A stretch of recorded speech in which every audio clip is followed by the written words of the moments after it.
सभी विद्यार्थियों को वंदे मातरम। मैं विकास श्रीवास्तव विक्रमादित्य आईएएस गोरखपुर के यूट्यूब चैनल पर आपका स्वागत करता हूं। गणतंत्र दिवस।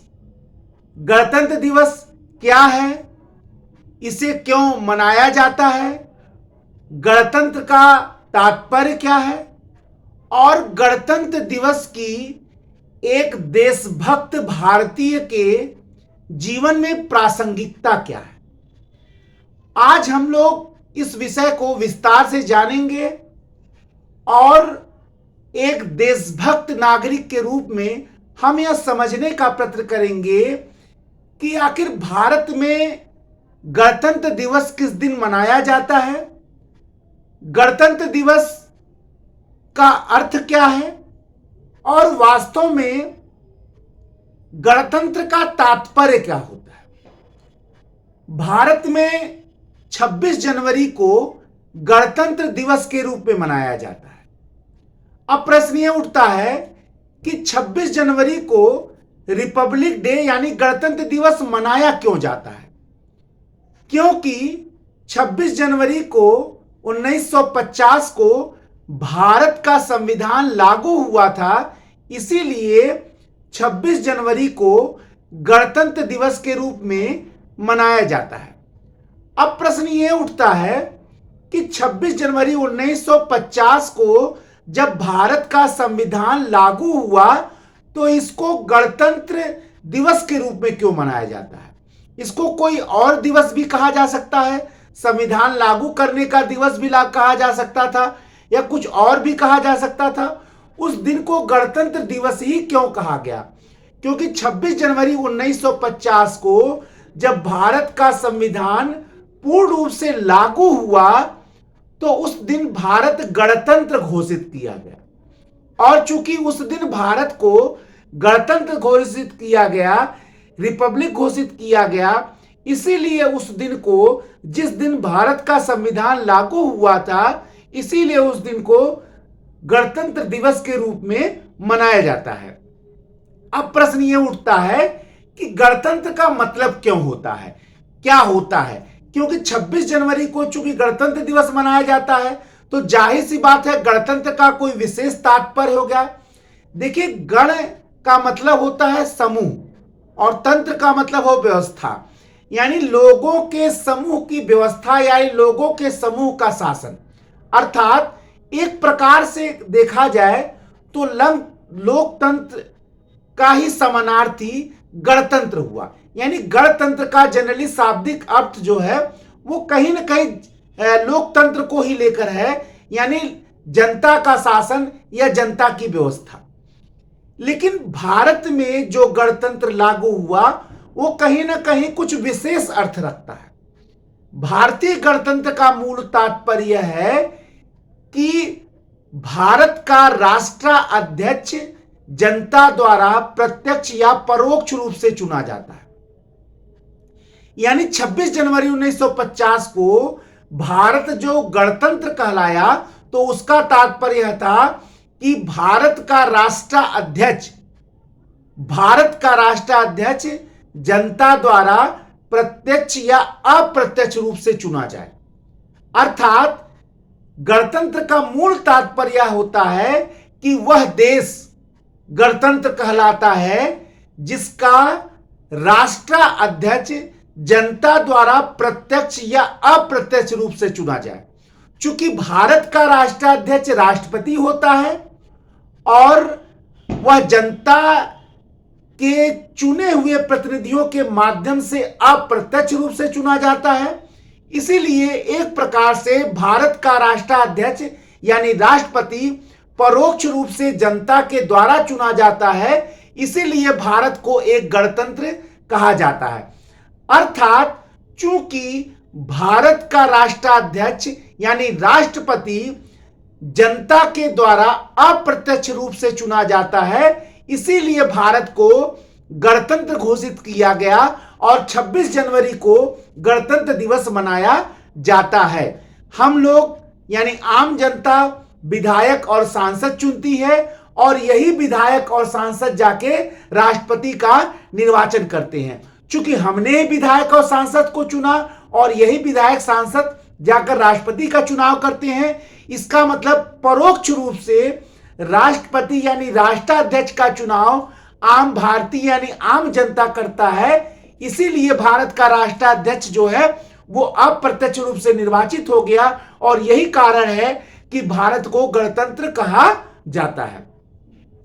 26 जनवरी गणतंत्र दिवस के रूप में मनाया जाता है, तो वास्तव में यह केवल दिवस ही नहीं है, यह एक ऐसा दिन है जब हमें कहीं ना कहीं अपने स्वतंत्रता सेनानियों, स्वतंत्रता संग्राम में अपना सर्वोच्च न्यौछावर करने वाले देशभक्त स्वतंत्रता सेनानियों को याद करने का भी दिवस है।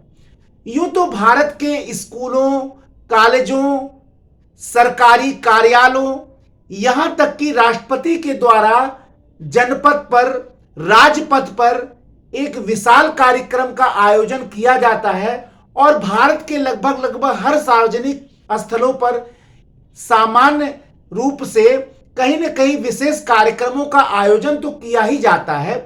लेकिन क्या केवल सामान्य आयोजनों से कर देने से 26 जनवरी पूर्ण रूप से मान लिया जाएगा या गणतंत्र दिवस की प्रासंगिकता पूर्ण हो जाएगी?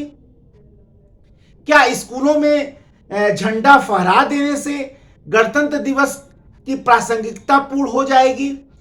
क्या 26 जनवरी को लड्डू बांट देने से गणतंत्र दिवस की प्रासंगिकता पूरी हो जाएगी? बिल्कुल नहीं। यह एक कार्यक्रम है जो निश्चित ही हमारे देश की प्रति हमारे मन में भक्ति भरता है। इसमें कोई दो राय नहीं है कि स्कूलों, कॉलेजों या सरकार द्वारा किया जाने वाला कार्यक्रम निश्चित ही एक गौरव का विषय है।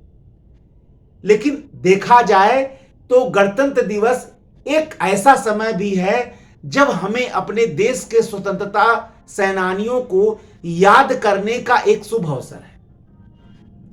हमें नहीं भूलना चाहिए कि लाखों लोगों द्वारा अपना सर्वस्व न्यौछावर कर देने के कारण ही 26 जनवरी यानी गणतंत्र दिवस का दिन हमारे समक्ष आया। दुनिया के 1/4 भूभाग पर काबिज अंग्रेज, जिनके साम्राज्य में यह कहावत था कि ब्रिटिश साम्राज्य का सूरज कभी डूबता नहीं है, मत भूलिए कि इन्हीं स्वतंत्रता सेनानियों के संघर्ष के कारण और अपना सर्वस्व न्यौछावर कर देने के कारण ब्रिटिश साम्राज्य का सूरज हमेशा के लिए डूब गया। यही कारण है कि 26 जनवरी गणतंत्र दिवस का दिन निश्चित ही हमें स्वतंत्रता सेनानियों को एक बार स्मरण करने का निश्चित ही एक दिन है और हमें निश्चित ही इन्हें याद करना चाहिए और इनके जीवन आदर्शों को अपने जीवन में निश्चित उतारना चाहिए। गणतंत्र दिवस वह दिन है जिस दिन हमें अपने जीवन में उन आदर्शों को, उन विचारों को, उन अपेक्षाओं को, उन उम्मीदों को अपने जीवन दर्शन में उतारना चाहिए जो निश्चित ही देशभक्ति और देश सेवा से ओतप्रोत है। 26 जनवरी गणतंत्र दिवस का दिन निश्चित ही हमें उन आदर्शों पर चलने की प्रेरणा देता है, उन विचारों पर चलने की प्रेरणा देता है जिन विचारों के कारण यह देश आजाद हुआ। निश्चित ही एक व्यक्ति भगत सिंह को नहीं भूल सकता, एक व्यक्ति उस दिन चंद्रशेखर को आजाद को नहीं भूल सकता, एक व्यक्ति जो गणतंत्र दिवस मना रहा है नेताजी सुभाष चंद्र बोस को नहीं भूल सकता। यह दिन है उन स्वतंत्रता सेनानियों को याद करने का, उस देशभक्ति का जज्बा अपने मन में भरने का, जिस देशभक्ति के जज्बे ने दुनिया के सबसे शक्तिशाली साम्राज्य के सूरज को डुबा दिया। देशभक्ति का वह भावना जो भरा नहीं है भावों से, बहती जिसमें रसधार नहीं, जो भरा नहीं है भावों से, बहती जिसमें रसधार नहीं, वह हृदय नहीं है पत्थर है जिसमें स्वदेश का प्यार नहीं। जिस व्यक्ति के अंदर अपने देश की भावना नहीं है, अपने देश के प्रति भक्ति की भावना नहीं है, निश्चित ही वह हृदय नहीं है, पत्थर है। मत भूलिए कि देश के अस्तित्व से ही हमारा अस्तित्व है, देश की भलाई में ही हमारी भलाई है, देश की सुरक्षा में ही हमारा सुरक्षा है। अगर देश का अस्तित्व नहीं है तो हमारा अस्तित्व संभव ही नहीं है। तो जब देश के अस्तित्व पे ही हमारा अस्तित्व निर्भर है, देश के सुरक्षा पे ही हमारा सुरक्षा निर्भर है, तो निश्चित ही देश के प्रति अपनी भावना में, देश के प्रति भक्ति में हमारे अंदर कोई कमी नहीं आना चाहिए। गणतंत्र दिवस हमें इसी बात की बार बार भान कराता है। गणतंत्र दिवस केवल झंडारोहण का ही दिन नहीं है, झंडा फहराने का ही दिन नहीं है।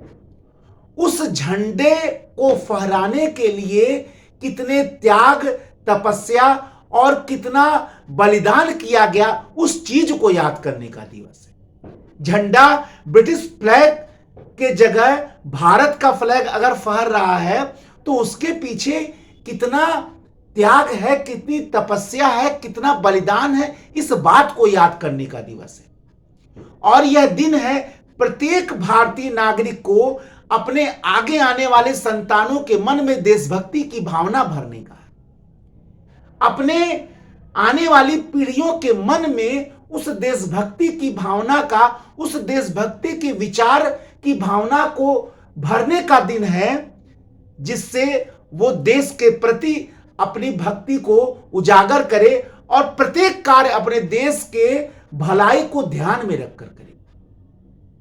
देशभक्ति कोई साधारण गुण नहीं है, व्यक्ति का सर्वोच्च व्यक्तिक गुण है। देशभक्ति के आने के बाद उस व्यक्ति का प्रत्येक कार्य अपने देश की भलाई को ध्यान में रखकर किया जाता है। वह व्यक्ति प्रत्येक प्रकार के संस्कारों को, प्रत्येक प्रकार के गुणों को अपने जीवन में धारण कर लेता है। उसे किसी भी अन्य प्रकार की आवश्यकता, गुण की आवश्यकता नहीं पड़ती है, जिसके मन में देशभक्ति की भावना से ओतप्रोत है जिसका मन। और निश्चित ही गणतंत्र दिवस ऐसी ही देशभक्ति की भावना को अपने मन में भरने का है और अपने पूरे जीवन को ओतप्रोत करने का है। तो केवल महज गणतंत्र दिवस हमें केवल सामान्य आयोजन कर देने से, केवल झंडा फहरा लेने से, वो झंडा तो असली फहरना तभी माना जाएगा जब वो झंडा केवल बाह्य रूप से न फहरे, बल्कि आपके दिलों में ही फहरे, आपके मन में भी फहरे, यहां तक कि आपकी आत्मा उस झंडा फहराने से, उस झंडारोहण से ओतप्रोत हो जाए। और जिस दिन भारत का प्रत्येक नागरिक झंडा रोहण या झंडा को फहराना अपने आत्मा के अंदर तक करना प्रारंभ कर देगा, हमारे स्वतंत्रता सेनानियों का अपने देश को आजाद कराने का जो लक्ष्य था वो पूरा हो जाएगा। हमारे स्वतंत्रता सेनानी जिस सच्चे लोकतंत्र की स्थापना भारत भूमि पर करना चाहते थे, वो भावना, वो आदर्श, वह स्वप्न उनका सत्य हो जाएगा। गणतंत्र दिवस निश्चित ही स्वतंत्रता सेनानियों के उन विचारों को याद करने का दिवस है। गणतंत्र दिवस सरदार भगत सिंह के बलिदान को याद करने का दिन है। गणतंत्र दिवस चंद्रशेखर आजाद के बलिदानों को याद करने का दिन है। गणतंत्र दिवस अशफाक उल्लाह खां, राम प्रसाद बिस्मिल, उन तमाम रणबांकुरों के त्याग और बलिदान को याद करने का दिन है, जिनके मुख से ही कथन निकलता था, मरकर न निकलेगी दिल से वतन की उल्फत, मरकर न निकलेगी दिल से वतन की उल्फत, मेरी मिट्टी से भी खुशबुए वतन आएगी। आप अंदाजा लगाइए कि ऐसे देशभक्त जो यह कथन कर रहे हैं कि उनके मरने के बाद उनके मिट्टी से भी वतन की खुशबू आएगी, और ऐसे देशभक्त अपने वतन की जमीन से इतना प्रेम करते थे कि उनके मुख से निकलता था, खाके वतन का हर जर्रा, खाके वतन का हर जर्रा मुझको देवता है।